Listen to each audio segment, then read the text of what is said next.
Dear students अस्सलाम वालेकुम। आज हम चैप्टर नंबर 1 9th क्लास की मैथ का जो है उसकी एक्सरसाइज 1.6 कर रहे हैं। 1.6 में है use the matrices if possible to solve the following system of linear equation by the matrix inverse method the Cramer rule. ये दो मेथड के ज़रिए हमने लीनियर इक्वेशंस को सॉल्व करना है। तो आज हम पहला मेथड करेंगे द मैट्रिक्स इनवर्स मेथड। तो इसमें ना कुछ पार्ट मैंने लिए हैं। उसमें फर्स्ट पार्ट है, सबसे पहले फर्स्ट पार्ट को सॉल्व करते हैं इसको इनवर्स मेथड के ज़रिए। तो इसको सॉल्व करते हैं। सबसे पहले हम इन लीनियर इक्वेशंस को हम मैट्रिक्स की फॉर्म में लिख लेंगे। तो मैट्रिक्स की फॉर्म में जब लिखेंगे, इसका कोफिशिएंट 2 है, इसका 3 है, इसका -2 है और इसका 2 है। और इसमें जो वेरिएबल हैं वो कौन से हैं, एक्स और वाई। और ये इक्वल किसके है, 4 6 के। अगर इस रो को इस कॉलम के साथ मल्टीप्लाई करेंगे तो ये फर्स्ट लीनियर इक्वेशन बन जाएगी। और इसी तरह इस रो को इस कॉलम के साथ मल्टीप्लाई करेंगे तो ये सेकंड लीनियर इक्वेशन बन गई। तो हमने इसको मैट्रिक्स की फॉर्म में लिख दिया।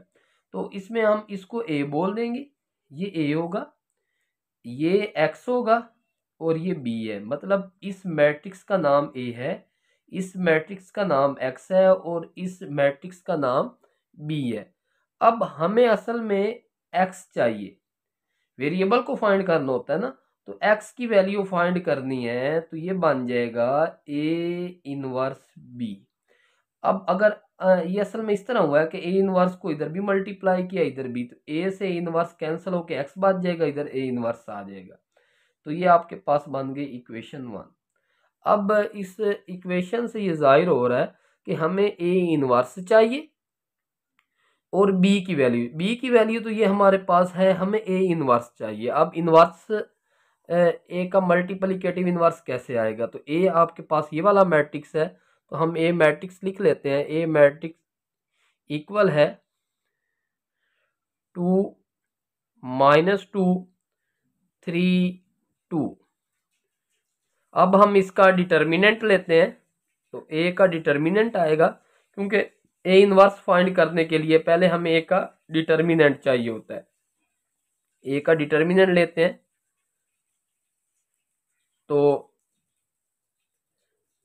पहले डायगोनल एलिमेंट को मल्टीप्लाई करेंगे, 2 को 2 के साथ, दरमियान में माइनस लगाएंगे, 3 को हम -2 के साथ मल्टीप्लाई करेंगे, ये 4 आ जाएगा, ये +6 आ जाएगा, आंसर आ जाएगा 10 ए का। तो अब हम लिखेंगे जो ए का डिटर्मिनेंट है ये 0 के इक्वल नहीं है, तो इट्स सॉल्यूशन इज पॉसिबल। अगर इसका जो डिटर्मिनेंट है उसका आंसर 0 आ जाता, क्योंकि वो सिंगुलर मैट्रिक्स होता, तो हम कहते हैं कि इसका जो इन्वर्स है वो पॉसिबल नहीं है, इसका सॉल्यूशन पॉसिबल नहीं है। अब उसके बाद हमें ए इन्वर्स के लिए हमें ए का अर्जेंट चाहिए होता है, तो हम इस ए का अर्जेंट लेंगे, अर्जेंट ऑफ ए। तो ए का अर्जेंट लेते हैं। हम डायगोनल एलिमेंट की जो है वो जगह चेंज कर देते होते हैं, ये जगह चेंज होगी, ये 2 इधर चला गया, ये इधर, और इनकी हम साइन चेंज कर देंगे, तो ये प्लस का 2 हो जाएगा, ये माइनस का 3 आ जाएगा। तो ये इन्वर्स का फार्मूला मैं पहले बता चुका हूँ। ए के मल्टीप्लिकेटिव इन्वर्स का फार्मूला होता है 1/ए डिटर्मिनेंट जो हमारे पास कितना है 10 है, इनटू अर्जेंट ऑफ ए जो हमारे पास ये वाला है 2 2 -3 2।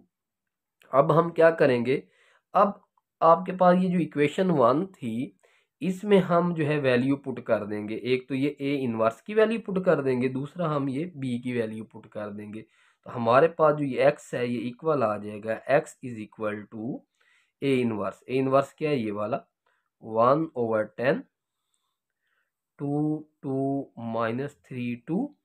और उसके बाद इसकी जगह हमने क्या पुट करना है, बी की वैल्यू जो हमारे पास ये है 4 6। अब हम इसको मल्टीप्लाई करते हैं तो देखिए मल्टीप्लाई करने से क्या आता है, पहले मल्टीप्लाई कर लेते हैं फिर 10 पे डिवाइड कर लेंगे। तो x इज इक्वल टू आ जाएगा 1/10। मल्टीप्लाई करने का मेथड आता है कि इस रो को हमने इस कॉलम के साथ मल्टीप्लाई करना होता है। 2 4 के साथ मल्टीप्लाई होगा तो कितना आ जाएगा 8, और इस 2 को 6 के साथ मल्टीप्लाई करेंगे तो 12 आ जाएगा। इसी तरह इस रो ने इस कॉलम के साथ तो -3 को 4 के साथ तो माइनस का 12, और 2 को 6 के साथ तो प्लस का 12 आ जाएगा। तो x इज इक्वल टू आ जाएगा 1/10 20 0। अब ये जो x है असल में ये इक्वल किसके था, कॉलम में हमारे पास स्मॉल x और y ये एलिमेंट थे। अब इस 20 को 10 पे डिवाइड करें तो ये 2 आएगा, 0 को 10 पे डिवाइड करेंगे 0 आएगा। तो हमारे पास जो x का आंसर आ जाएगा वो 2 और y का आंसर क्या आ जाएगा 0। तो इसी तरह हमारे पास एक और पार्ट है इसका 5 पार्ट, उसको देखते हैं। तो इसके 5 पार्ट को देखें, वो है 3x minus 2y is equal to 4 minus 6x plus 4y is equal to 7। इसको सबसे पहले हम मैट्रिक्स की फॉर्म में लिखेंगे, 3 माइनस 6 माइनस 2 4, और ये आ जाएगा xy, और इसी तरह इधर वैल्यू आ जाएगी 4 7। अब इसमें ये वाला मैट्रिक्स A है, ये वाला मैट्रिक्स x है, और ये वाला मैट्रिक्स B है। हमें अगर x चाहिए तो ये आ जाएगा A इनवर्स B, हम इसको 1 कह देंगे। अब हम इस A का डिटर्मिनेंट लेते हैं जिसको हमने A मैट्रिक्स का नाम दिया, तो A मैट्रिक्स का डिटर्मिनेंट लेते हैं 3 माइनस 2 माइनस 6 4। जी हम ऐसा करेंगे, जो 3 है इसको हम 4 के साथ मल्टीप्लाई करेंगे, और -6 को हम -2 के साथ मल्टीप्लाई करेंगे। तो हमारे पास आंसर आ गया 12 माइनस 12, तो आंसर 0। तो हम लिखेंगे A is equal to 0, so its solution is not possible।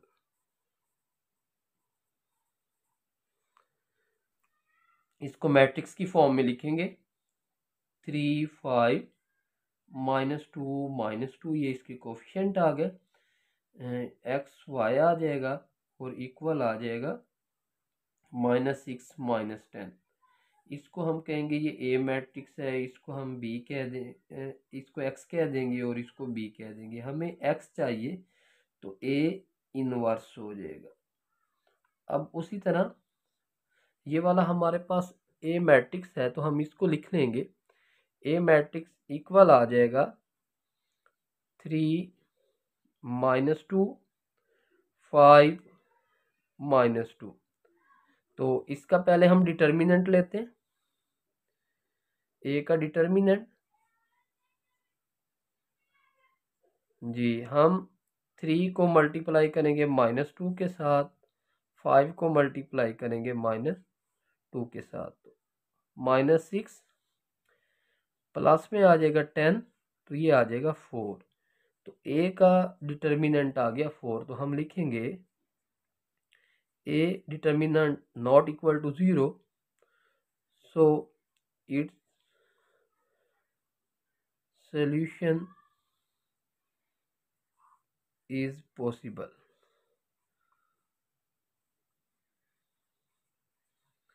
अब A का अर्जाइंट लेते हैं, अर्जाइंट ऑफ A का अर्जाइंट डायगोनल एलिमेंट की हम जगह चेंज कर देंगे, -2 इधर आ जाएगा, 3 इधर आ जाएगा, नॉन डायगोनल के साइन चेंज कर देंगे, 2 आ जाएगा, -5 आ जाएगा। अब A का जो मल्टीप्लिकेटिव इनवर्स है वो आ जाएगा 1/A determinant into adjoint of A। तो अब ये जो वैल्यू हमारे पास आई है A इनवर्स की, और ये जो B की वैल्यू है ये हम इसमें पुट कर देंगे इक्वेशन 1 में। तो x इज इक्वल टू आ जाएगा, A इनवर्स हमारे पास है 1/4 इंटू -2 2 -5 3, और हमारे पास जो b की वैल्यू है वो है -6 -10। तो ये वैल्यू आ गई। अब हम इनको मल्टीप्लाई करते हैं 1/4, रो को हमने कॉलम के साथ, तो -2 को 6 के साथ तो प्लस में 12 आ जाएगा, 2 को -10 के साथ तो कितना आ जाएगा, ये -20 आ जाएगा। इस तरह -5 को 6 के साथ तो 30 और 3 को -10 के साथ तो ये माइनस में आ जाएगा 30। x 1/4 0 -8, ये आ जाएगा माइनस में 8 और ये आ जाएगा 0। x हमारे पास इक्वल है कॉलम में स्मॉल x है, इसको हम 4 पे डिवाइड कर देंगे तो ये -2 आ जाएगा, इसको 4 पे डिवाइड कर देंगे तो 0 आ जाएगा। तो x की वैल्यू आ जाएगी -2 और y की वैल्यू आ जाएगी 0।